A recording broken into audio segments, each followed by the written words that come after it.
Alors bonjour, mon nom est Rito Joseph, je suis un citoyen concerné qui fait des recherches sur l'historicité et l'histoire de la communauté noire à Montréal, au Québec, au Canada, en fait en général dans le monde.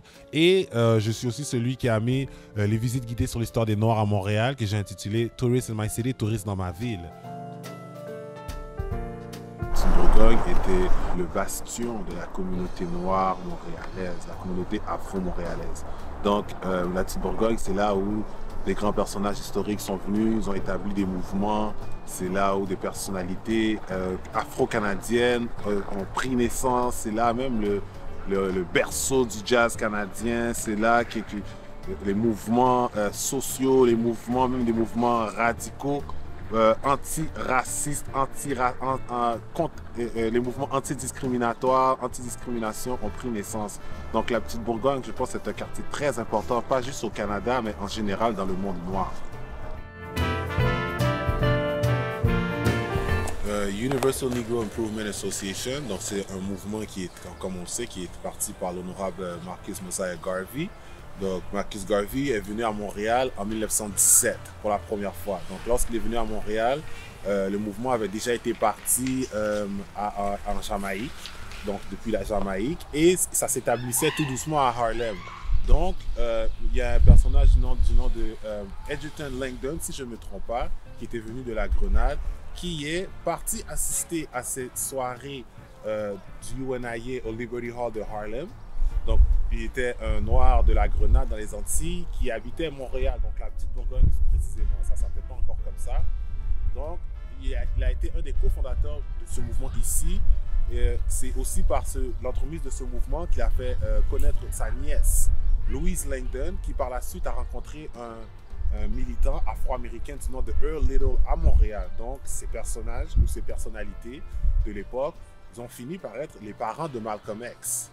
Donc, le UNIA de Montréal, non seulement est étroitement lié au mouvement de libération noire à travers le monde, mais aussi directement lié à des mouvements des droits civiques qui se trouvent à travers les Amériques ou dans le monde noir, comme on dit, de Afro World.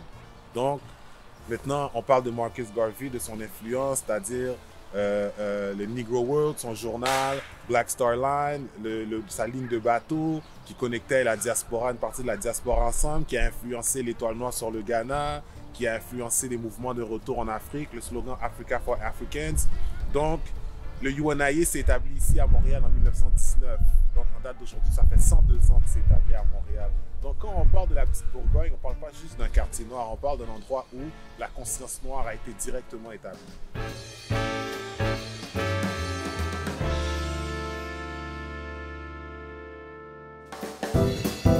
À l'époque, la plupart des hommes noirs de cette époque étaient des sleeping car porters, comme on dit, donc ils travaillaient dans les trains, ou des porteurs. Donc, ces hommes qui étaient des sleeping car porters, non seulement fréquentaient l'église Union United Church, mais le premier établissement, le premier Liberty Hall qu'il y a eu à Montréal se trouvait dans une de ces maisons qui étaient habitées par les sleeping car porters. Et donc, ces personnages fréquentaient l'église Union United Church. C'est une église que plusieurs de leurs femmes avaient aidé à financer, donc dès le début, dès le commencement. Et ces dames, en fait, ont parti depuis 1902, le Colored Women's Club, qui est le groupe de femmes, ou le groupe d'organisation de femmes le plus ancien ou la plus ancienne au Canada, depuis 1902. Donc ces femmes, maintenant, ont été catalystes, elles ont fait partie de la fondation même de la communauté noire afro-montréalaise. Et ces femmes, pour la plupart, étaient mariées avec ces sleeping car porters qui étaient membres du UNIA et qui ont aussi été le premier groupe, le premier syndicat noir en Amérique du Nord, The Order of the Sleeping Car Porters, a vu naissance ici aussi en 1917.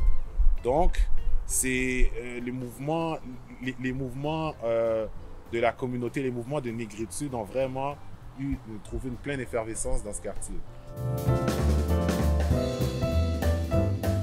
Le révérend Charles H. Esté, qui est probablement un des premiers aussi leaders de la communauté noire à Montréal. Donc lui, avec le groupe de femmes qui s'appelait le Colored Women's Club, avait besoin d'un endroit. C'est-à-dire, comme on sait que les maris pouvaient être parfois à l'extérieur pour des jours, des semaines, voire même des mois. Ils avaient besoin d'un endroit pour s'occuper de la communauté. Et on ne va pas se le cacher aussi, c'est une époque où il y a une très forte ségrégation raciale qui sévit sur Montréal. C'est-à-dire, ces gens-là, bon, aujourd'hui, on romantise un peu l'histoire en disant, ouais, ils avaient une culture jazz. Ces gens-là sont exclus de la société. Donc, ces gens-là n'ont pas le choix de s'organiser avec le peu de moyens. Et ils s'organisent, en fait, ce groupe de femmes s'organise à justement mettre sur pied des programmes qui pourront aider non seulement les enfants, mais qui pourront les aider à s'épanouir mentalement, psychologiquement, physiquement. Le Reverend Charles H. Esté va être une des premières personnes noires à mettre un programme d'alphabétisation. Il va aider les personnes à alphabétisation, excuse-moi. Il va aussi écrire des lettres à des employeurs qui ne voudraient pas prendre des Noirs lorsqu'ils disent qu'il y a de l'emploi, mais les Noirs se présentent, on dit que c'est complet. Il va même écrire au gouvernement de manière à ce que les personnes noires se fassent accepter dans l'armée et aient droit, donc, droit lors de leur retour, je ne sais pas, d'avoir servi dans l'armée, de bénéficier, d'avoir les bénéfices des vétérans. Donc, le Negro Community Center est à l'origine d'encore beaucoup de mouvements sociaux, des endroits qui ont vu des personnages comme Stokely Carmichael par la suite, C.L.R. James qui est venu là, des personnes comme Walter Rodney lorsqu'il venait à Montréal. Donc, c'est pas juste un centre communautaire, bien que ça a été un centre communautaire qui a servi la communauté, qui a nourri la communauté, qui a aidé la communauté à s'émanciper. C'était un havre africain, afro-descendant qui se trouvait dans le cœur du sud-ouest à Montréal. L'histoire existe encore, on est là pour la relater.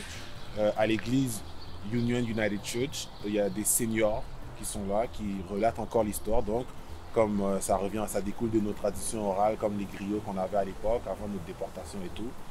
Il y a quelques endroits encore, le UNIA maintenant qui est déplacé à une plaque. Il y a des endroits qui sont encore visibles, mais maintenant, est-ce que l'histoire telle qu'elle se voit à la Union? Plus maintenant. Et est-ce que l'histoire est encore visible? Est-ce que l'histoire existe encore dans le subconscient de la ville? Il faut fouiller très profond. Il faut fouiller, il faut vraiment fouiller. L'histoire existe encore. On peut encore sentir l'histoire en marchant dans les rues, mais pour reconnaître l'histoire, il faut la comprendre et la connaître. Et c'est ça la subtilité de la chose. On doit exister au-delà du paradigme qu'on nous offre.